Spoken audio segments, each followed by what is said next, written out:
రోజు ఒకటే టిఫిన్ తిని బోర్ కొడుతుంది. అయితే ఒకసారి ఈ రవ్వ ఊతప్పం ట్రై చేసి చూడండి. ఎంతో ఇష్టంగా తింటారు. ఒక కప్పు వరకు సూజీ రవ్వ ఉంటుంది కదా, అది తీసుకోండి. బాగా సన్న ఫ్లేమ్ మీద బాగా దోరగా వేయించుకోవాలి.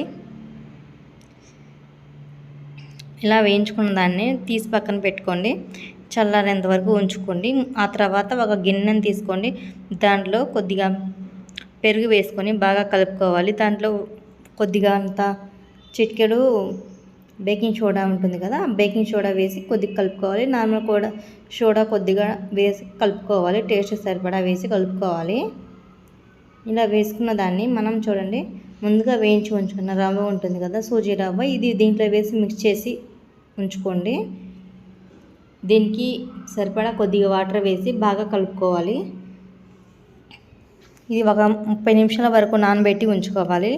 ఇలా ఉంచుకున్న దాన్ని మళ్ళీ కొద్దిసేపు ఆగిన తర్వాత ఊతప్పం వేసేటప్పటికి మళ్ళీ కొద్దిగా గట్టిగా అయిపోతుంది కాబట్టి మళ్ళీ కొద్దిగా వాటర్ వేసి కలుపుకొని కన్సిస్టెన్సీ వచ్చే వరకు చూసుకోవాలి. ఊతప్పం వరకు ముందుగా ప్యాన్ హీట్ చేసుకొని ఇలా ఊతప్పం అయితే చిన్నగా వేసేసుకోవాలి. దీని అంచులు వెంబడి లైట్గా ఆయిల్ వేసి బాగా ఉంచుకోవాలి.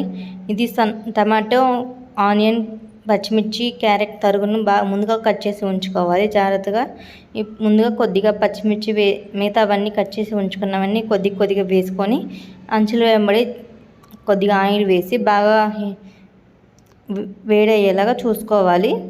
ఊతప్పం అయితే బాగా టేస్టీగా ఉంటుంది.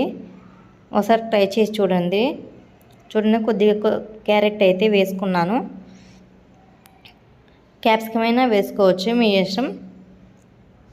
ఇలా ఒకసారి ట్రై చేస్తే రెండోసారి కూడా మళ్ళీ తినాలి అనిపిస్తుంది.